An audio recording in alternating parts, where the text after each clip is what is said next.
Greetings and salutations, everybody. Welcome to AMC Mailbag on this Friday, October the 25th, 2013. My name is John Campy. I'm the editor-in-chief over here at AMC Movie News. And you might be wondering, why is it Mailbag today? Why is it not AMC Movie Talk? Fair question. So here's what's happening. Today, Friday, I am actually out of town.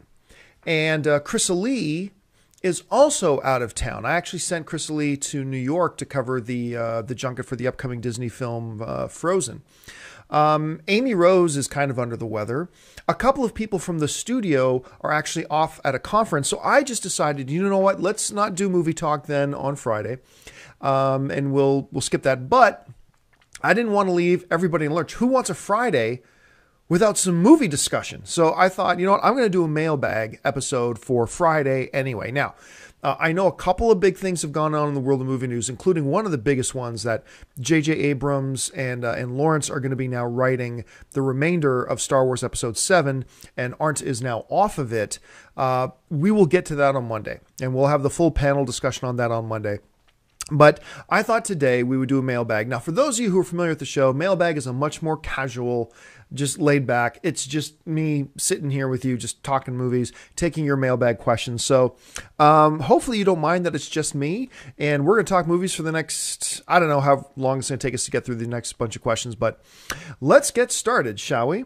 The first question today comes to us from Bailey. And Bailey writes, I love your guys' show and I watch it every day. Thank you so much, Bailey. I was curious, since it's Halloween time, is there a chance for a possible reboot or remake of the horror cult classic An American Werewolf in London? I think with technology these days, it would be awesome to see that famous transformation on the big screen again. Keep up the great work. Well, thanks a lot for the question, Bailey. I know I've mentioned this on AMC Movie Talk at least a couple of times, maybe even in Mailbag. American Werewolf in London is my all-time favorite horror movie. To this day. If it's on, I can be up in Canada at my parents' place, sitting up in the middle of the night watching TV because of jet lag or the time difference, whatever. And if American Werewolf in London is on, I will still be as creeped out as hell, and I'll have to turn the lights on. And that's the only movie I can think of in my life that when it's on, I got to have the lights on. For some reason, that movie spooks me like no other movie ever created spooks me. And it might have had something to do with I was really young when I saw it for the first time. And it practically, traumatized me. And maybe that's why I still find it so creepy. But seriously, the only film to me that has creeped me out as much or close to as much in the past, I don't know, forever, is maybe The Descent that came out like 5 years ago. Maybe it's like 6 years ago now for The Descent. But other than The Descent, it's The American Werewolf in London.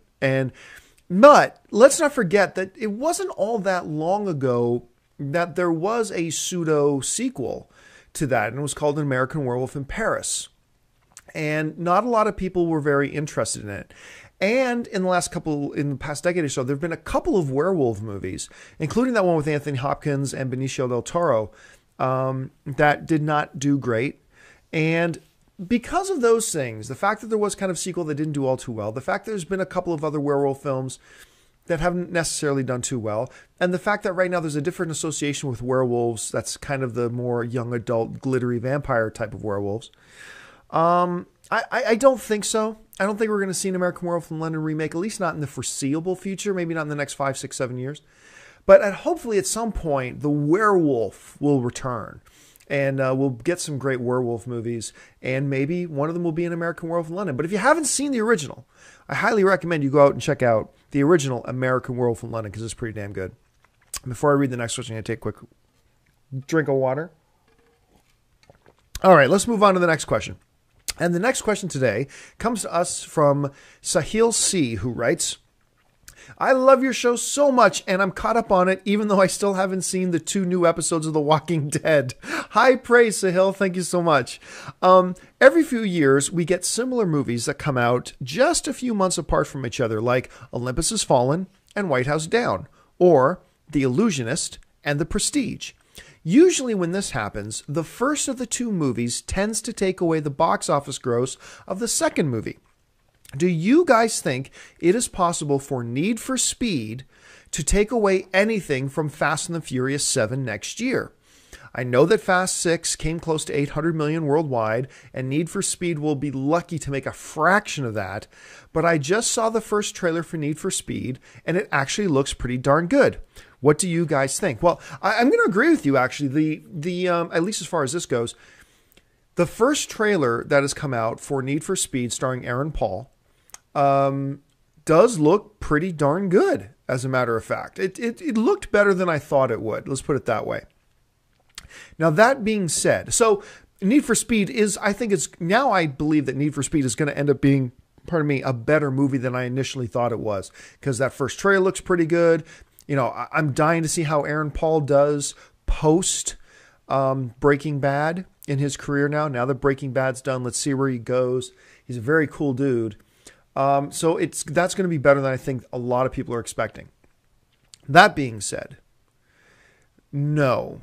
Fast and the Furious 7 has absolutely nothing to fear from Need for Speed. Look, Need for Speed's going to do its business, and maybe it'll be poor, maybe it'll be a blockbuster, but it won't have any effect. Trust me. When you're talking about Olympus Has Fallen and White House Down, okay? Two similar movies, but they were two unknown properties, and people go to see the first one that comes out, so they go see Olympus Has Fallen and think, I don't need to go see another one that just comes out a few months later. Maybe they skip seeing the second one. Okay, I get it. That makes sense.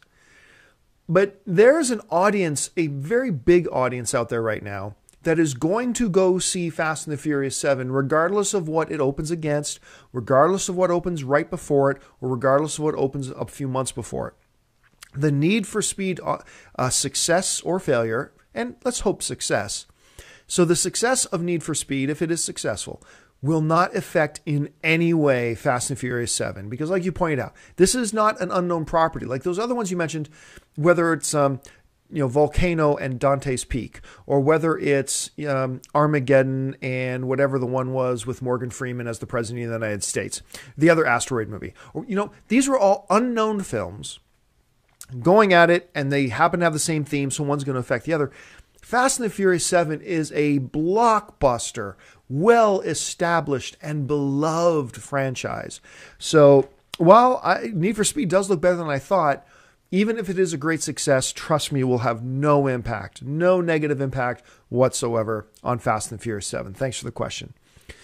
All right, the third question today comes to us from Preston Porter.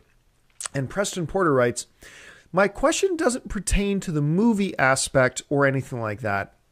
It's more to do of wanting a job at AMC. I'm 21 and I've been in college for 3 years and just recently decided to major in mass communications with a minor in film. I really love films and I have close to 600 in my collection. I'm also a big fan of AMC Movie Talk, and I love how talking about movies with other people who love film is part of their job. Obviously, I realize your job entails more than that, but I love that part, and I'd love anything else that has to do with it, with working in the film industry and so on. I want to know if the majors I've chosen are the right things to major in, and I want to know how I would go about working for AMC as my future place of employment.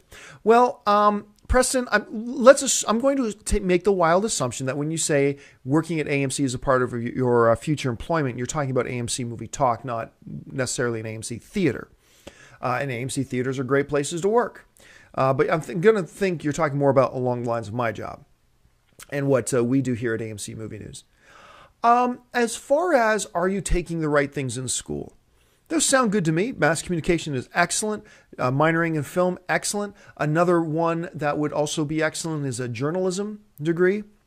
I know when I'm interviewing people for potential jobs with me, that always catches my attention. When there's a journalism degree attached to that, catches my attention. I've hired people on that basis alone before.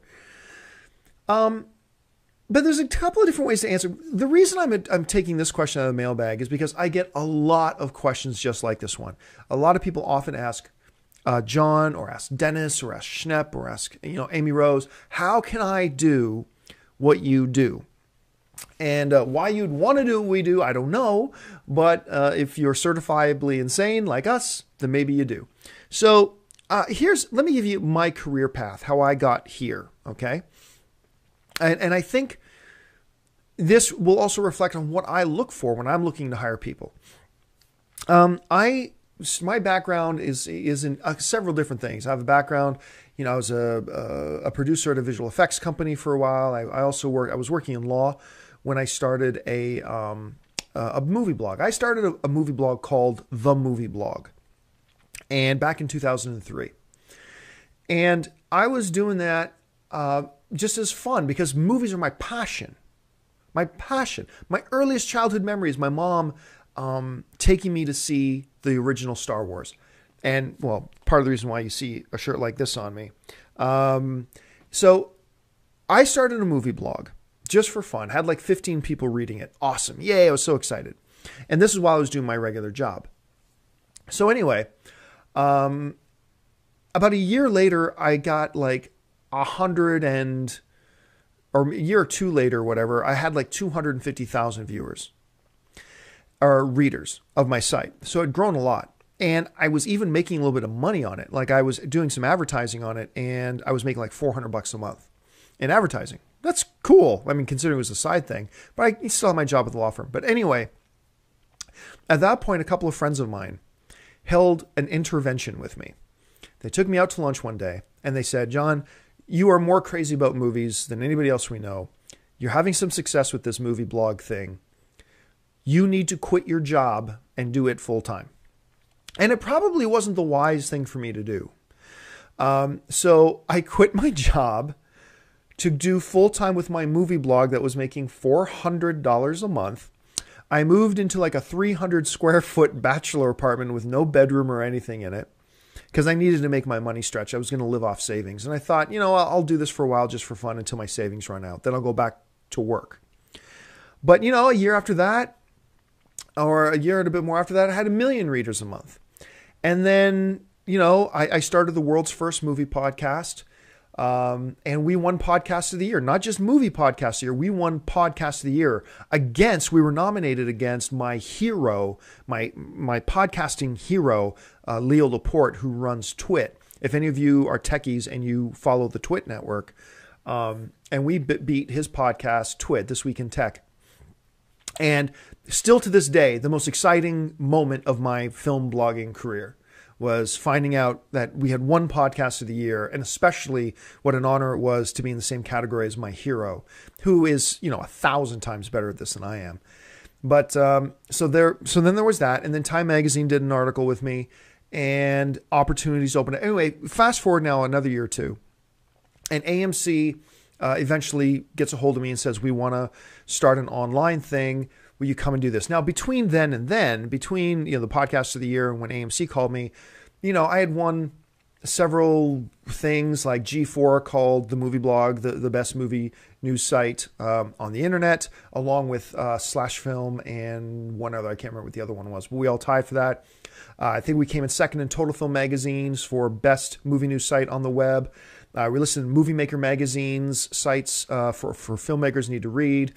USA Today called us the site of the day. The London Telegraph called us best podcast on the web, blah, blah. So all these different types of things happen. Then AMC reaches out to me, says, hey, we want to start an online thing. Will you come and help us do it? I say yes, so here I go.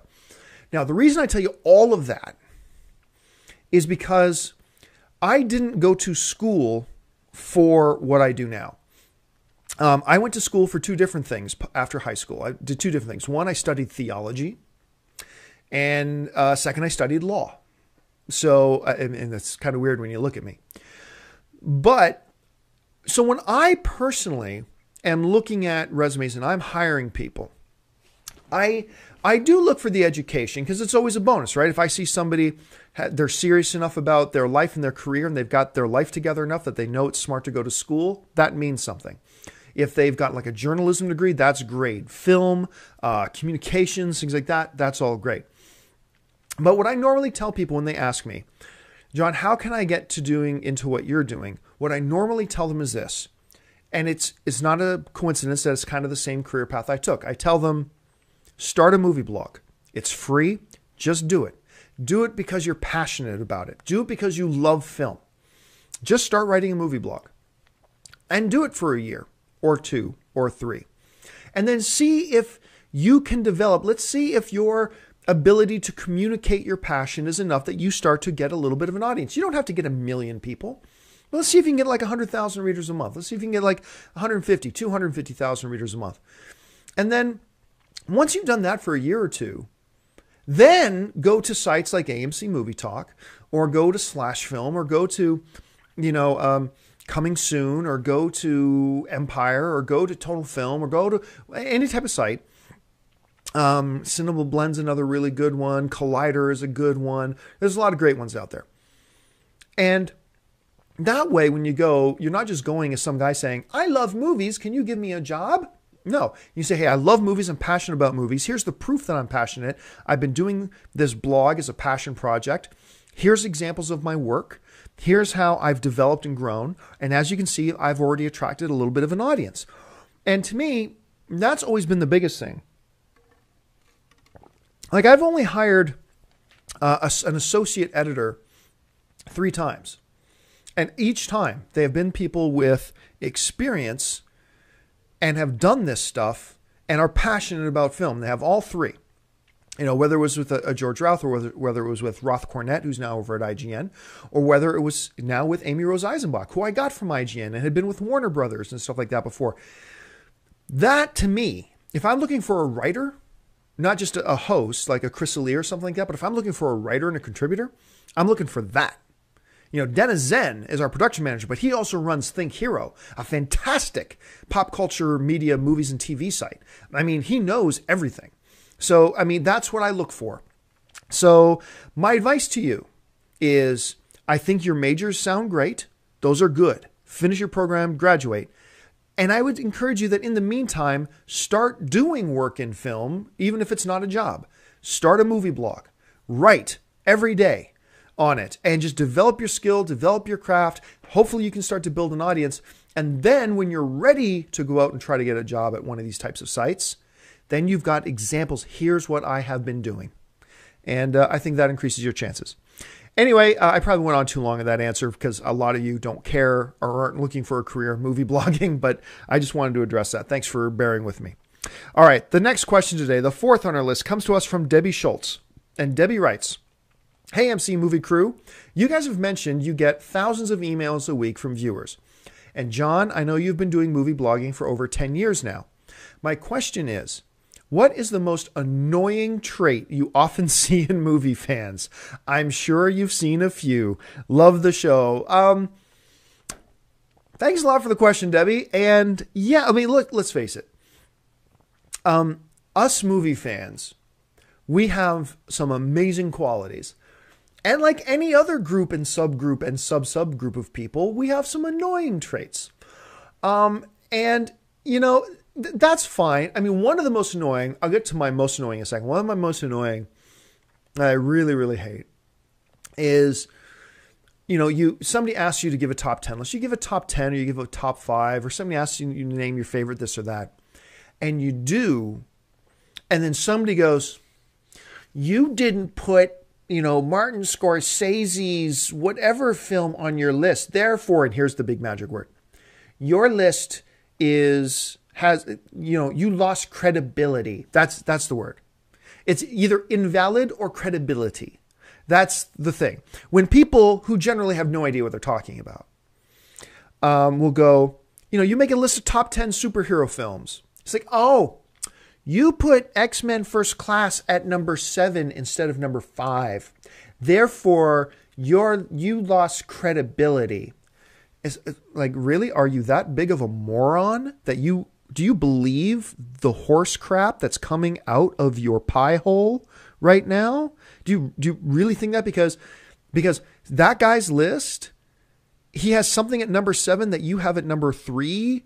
That makes his list lose credibility because your list is the standard of what credibility is. It all comes down to that whole thing I'm always chanting about, my mantra. Film is subjective. There's no such thing as an objective list of film. There's just not.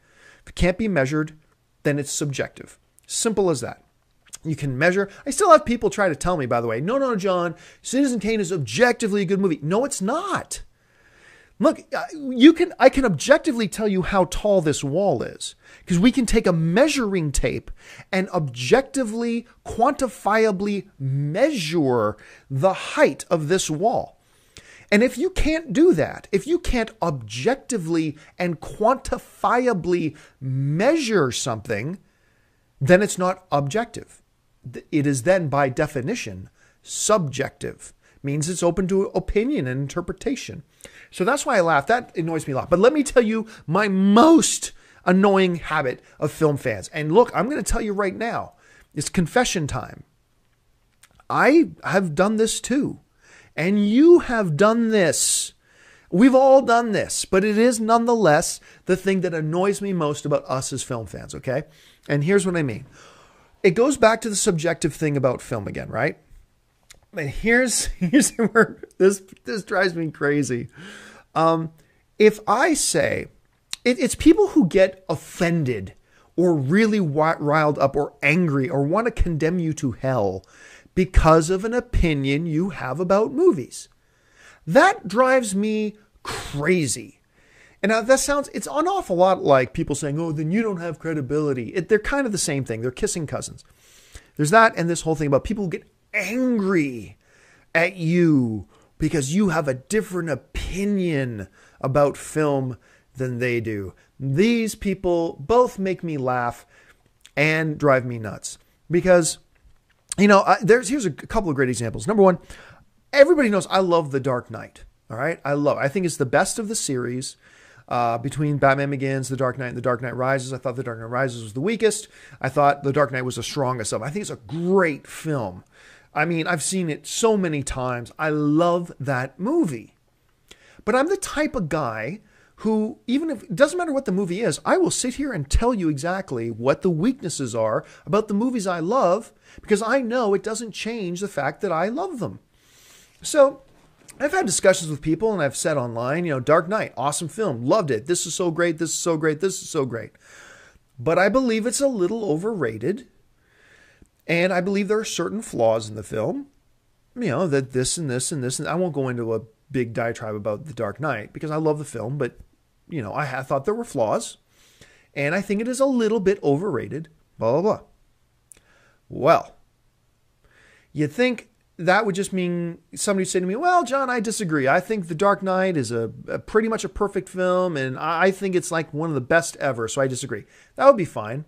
But no, what you get instead is people who are like, you're an effing F-bomb this. You don't know anything. And then their bottom lips start to quiver. You said something bad about The Dark Knight. I can just picture them crying themselves to sleep in their pathetic little pillows in their pathetic little beds. And they start going crazy and take personal offense at how dare you say something bad about a movie I love. I've got this buddy of mine. If you're a fan of the great entertainment site HitFix, I got a buddy of mine who's one of the lead guys over there. His name's Chris Tapley. And probably the best awards season coverage guy on the internet. Love the guy. And just by looking at the shirt, you know how important Star Wars is to me. And he hates Star Wars. He thinks they suck. So, him and I will talk about sometimes. He goes, oh, man, I know what you're talking about. Star Wars sucks. It's just so sucks. And I'm just like, whatever, dude. I think it's awesome. I think you're really missing the boat. I think it's great. That's a discussion. But then I'll say something online like, a live action Batman movie should never have a Robin. All right. I love Robin in the comic books, but in a live action film that's supposed to feel a little grittier, more real, I think it'd be actually stupid to have Robin, the 12-year-old boy wonder. Wee! I just think that would be ridiculous and dumb. That's my opinion. Whatever. And you're free to disagree, and that's great if you disagree. And I love reading good, solid, well thought out arguments about, hey, no, John, I think this is why Robin can work, blah, blah, blah. I may not agree with you, but I really enjoy hearing different points of view, and that's great. But then you get some people who are like, once again, the quivering bottom lip, how dare you say something bad about Robin? I want to touch him. Think of that. You get these absolute morons out there who will just take it to great personal offense.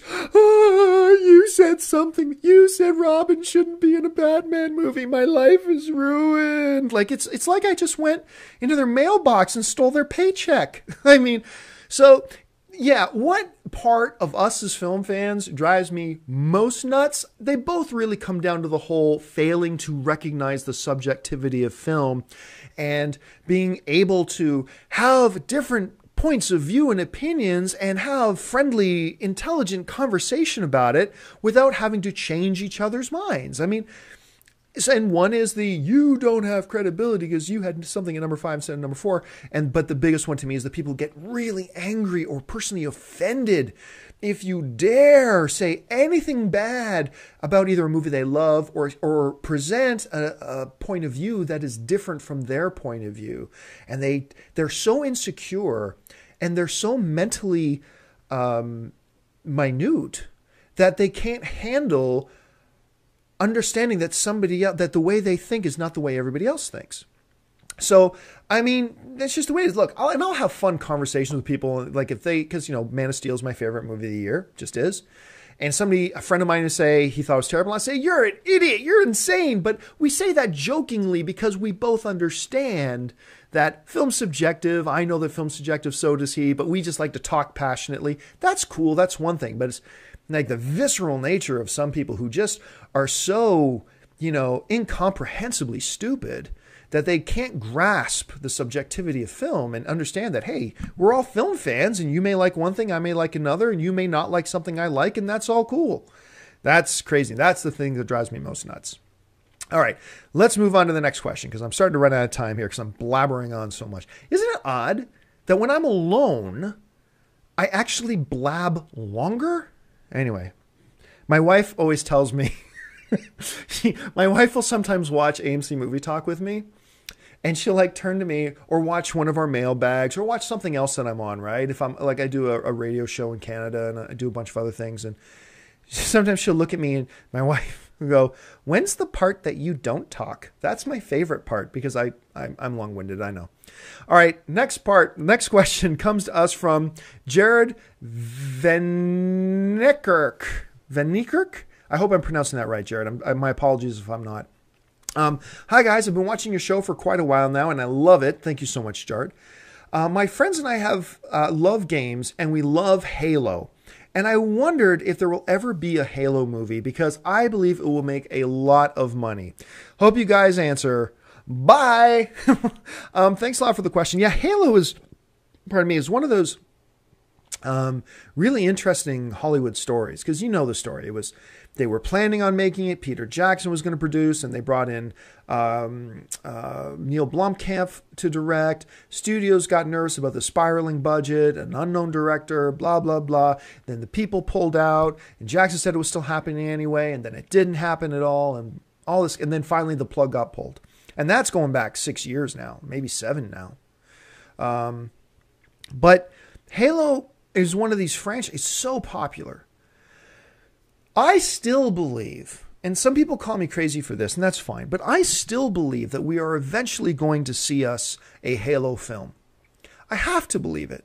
There's money to be made. And look, if you can trust anything in Hollywood, trust in the greed of studios.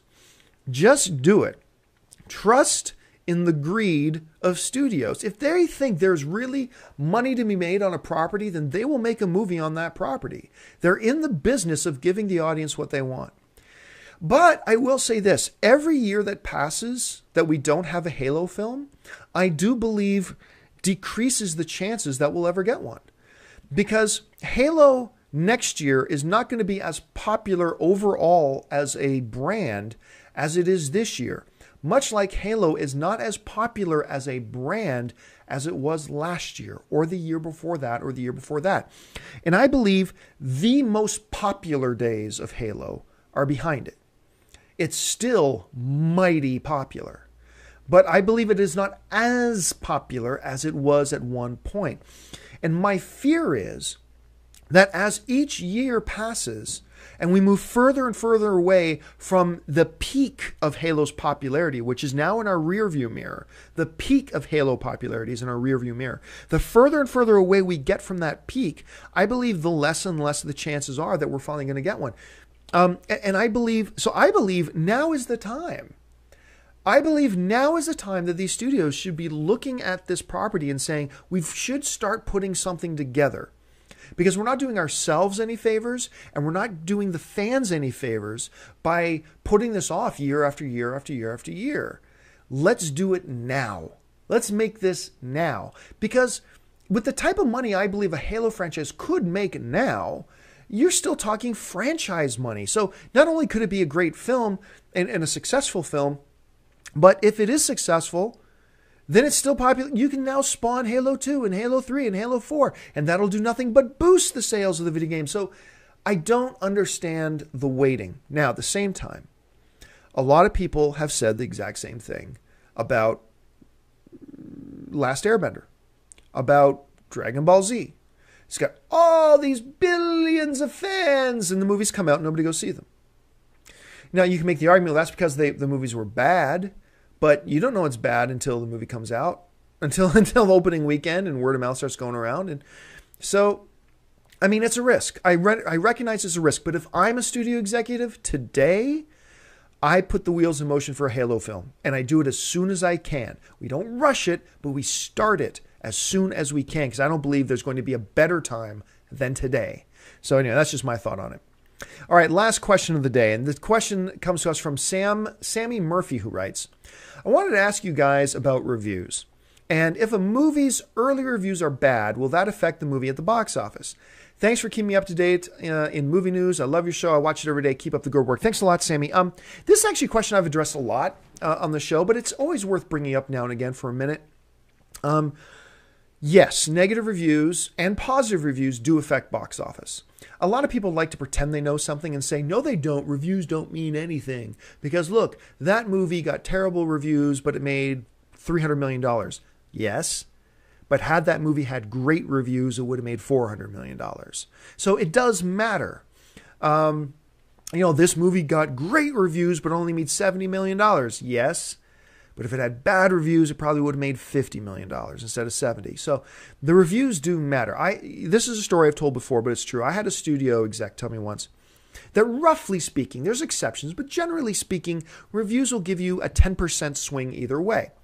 And what he meant by that was, if you have a movie that's going to make $100 million, let's go right down the middle, $100 million. The movie, regardless of reviews, is going to make $100 million. Okay? If the movie has really bad reviews, that $100 million can suddenly become 90, 10% swing. If the reviews for that movie are great, could be $110 million that it makes. That's a difference between 90 and 110. That's now a $20 million difference. Now, you take a movie like Avengers, which, hey, that movie was going to make $500 million no matter what you did. But really good reviews, Disney believes that the really good, huge hype and buzz from the critic community that happened before Avengers pushed it way beyond that.